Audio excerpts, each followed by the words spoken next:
And they were literally clean, too, because they almost never got sacked or tackled. 52-21.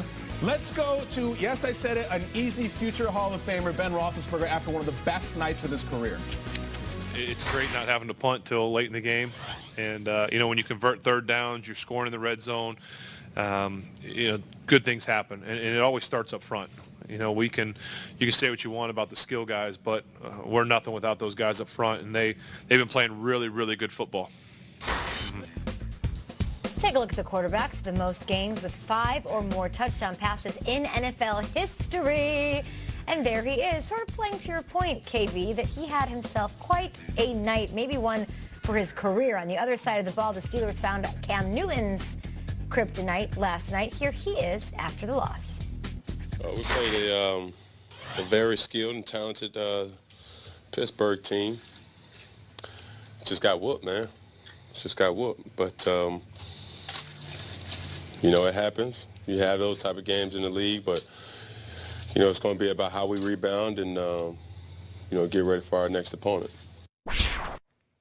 Dressed to impress, as always, not sulking, saying that it's humble pie, saying that they got whooped, but that they're going to be okay. More on this game in just a little bit, including what's going on with Lev Bell. But we got to talk to Ian Rappaport, because still trending this morning is James Conner at Rap Sheet on Twitter. We saw the Steelers blow out the Panthers. We just saw the highlights, and we did see James Conner leave in the fourth quarter with a head injury. What does that mean for him, and what does that mean for Le'Veon Bell's potential to return to the team by Tuesday?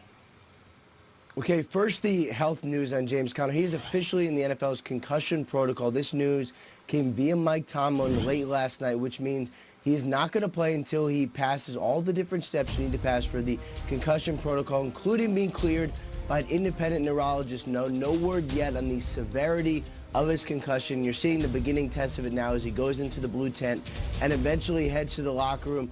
But they do have 3 extra days because it is on a Thursday, and then they next play on a Sunday, so at least some extra time for James Conner to get healthy. This is the first injury he has suffered, but it would be hard for me to imagine this increases leverage for Le'Veon Bell, who, by the way, is in Pittsburgh, has been playing basketball at a local gym, and is not yet committed to returning to the Steelers. Now, Steelers president Art Rooney did actually say to Sirius Radio that he expects Le'Veon Bell to show up. They have expected Bell to show up for some time. They have, to my knowledge, not received official word that he is going to do so. And there's still one more thing going on here. We had thought, Kay, that if Bell sat out the entire year this year, then he would get re-tagged by the Steelers at $14 million. That is not the case. Whether or not he shows up on Tuesday, the next franchise tag for him would be $25 million, which the Steelers are not going to do. In other words, he doesn't actually have to show up to be free next year. Could that disincentivize him to show up? We will find out Tuesday at 4 p.m. We will find out. In the meantime, he's playing pickup games at LA Fitness, and he's tweeting during the game. He was tweeting in support of James Conner when he was doing his thing out there before the injury. We'll be talking about updates, of course, on James Conner, an incredible story, and that's really important with this whole Le'Veon Bell situation all day on NFL Network, and happy to have you with us, Ian Rappaport, back here. It's sort of wild. Quickly, shout out to the guy that tweeted that photo for saying local rapper. Hilarious. That's a great tweet. What a move by you, James, from Pittsburgh. What do you guys think about this? What I think about Le'Veon Bell? And the injury, and the fact that, of course, he gets injured. The one thing nobody that was supporting James Conner and hating on Lev Bell wanted to see. Luckily, it doesn't seem like a season-ending injury or even a season-altering injury. He's going to be able to bounce back from the concussion protocol. But, everybody gives Le'Veon a hard time about him sitting out, him not taking the money, him tweeting and sitting at home watching the game from a bird's eye view, him acting like a teammate but not actually being a teammate because he's not there. But when it's all said and done, if Le'Veon comes back on the field for whatever reason, even if it's because James Conner is in concussion protocol, or they just want another back in that backfield, this is exactly what he wanted. He wanted to come back late in the season, healthy, no wear and tear on the tires, and help his team win a Super Bowl. And with the way they're playing, with the way that line is blocking, if Le'Veon comes back and puts on a Pittsburgh Steelers uniform, he could immediately be one of the best backs. And all of a sudden, his plan took shape. 100%. It's like the stars are aligning. I was saying it last week. I don't see the negative in Le'Veon Bell right now. It's tricky with the Connor thing because it's not an ankle or a hamstring. It's the protocol, so we don't know. They have a long week because playing on Thursday helps them with that.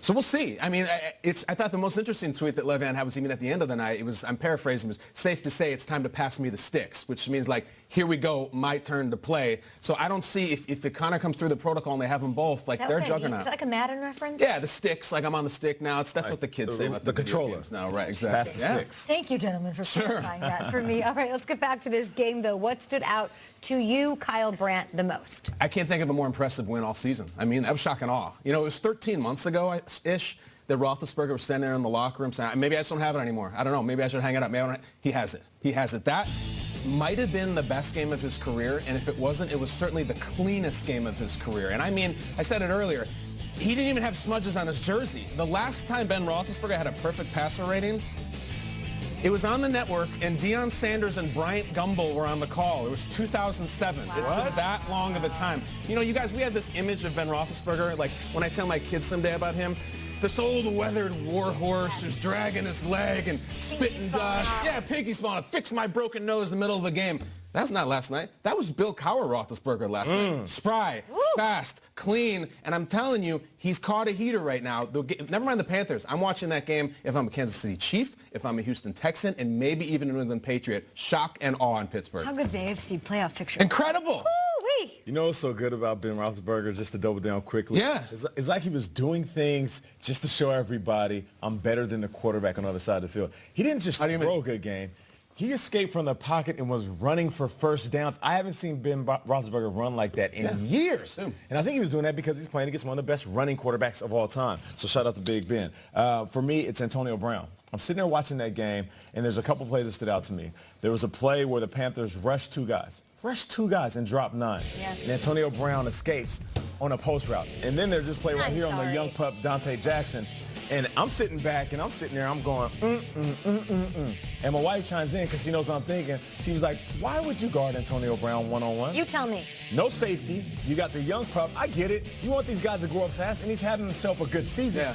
But this is Antonio Brown. Hey, what would you say to Dante Jackson today? I'm gonna say keep your head up. Keep your head up. You've been playing a great season thus far, and you went up against a Hall of Famer. I will say that right now. Antonio Brown is a Hall of Fame wide receiver. Some Hall of Fame toast. But I will say this, I will say I tweeted you after that play, the flame on, because he was getting cooked by Antonio Brown. But you're getting cooked by one of the best route runners in the game, and that isn't a knock to Dante Jackson.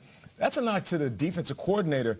You should have safety help over the top. I don't care if it's Dante Jackson. I don't care if it's Patrick Peterson. I don't care if it's a young Richard Sherman or Darrelle Revis. You cannot play Antonio Brown one-on-one, and that's early in the game. So plays like that, boom. Big-time catch over the middle. He catches the post where they drop 9 guys, and he's up against the safety wide open. Boom, touchdown. Yeah. The momentum was already with the Steelers, so you can't afford to give up those plays and then bounce back later in the game.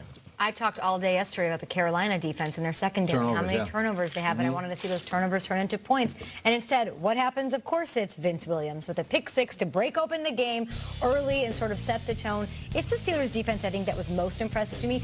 Steelers dominated this game. If I'm any team in the NFL, they could beat anybody right now, the way they're playing offense, special teams, defense. But the fact that over the past 5 weeks, not just this game against a tough opponent at home against Carolina, they've been the #1 defense, guys, for 5 weeks straight. Over the past 5 weeks, they're the #1 defense, allowing just 268 points a game. This is a Panther squad that put up 78 combined points in back-to-back weeks against the Bucs and against the Ravens, who were the #2 overall defense at the time. So this is not. It's a tough opponent on a short week. With the Lev, I think they're handling the Lev Bell drama better than anybody, but this defense coming to play, TJ Watt looks absolutely amazing. He had all of his brothers tweeting him last night. He has 8 sacks so far this season, crushing it. If they can keep that up, I don't know who's going to stop them. I really do not. There's a team called the Patriots. We'll see. I don't Okay, to your point, we spent the whole week hyping North Turner, right? The whole week. What's up, baby? And the T-shirt. The offense. They got the doors blown off last night. The Steelers defense rocked them. Credit. And the way they were saying, obviously, like the history is that they can't slay the dragon. I don't know that, and I'll get into this a little bit later on in the show. That's a tease. Nice. The weaponry he's surrounded with, just the Ben on D. Like, I don't know that he's had in his career the situation he has right now. It's a real nice little sitch. They're armed to the teeth. Ben. Yes. For sure. We'll break down this game a little bit more, and we're going to dig into playoff pictures.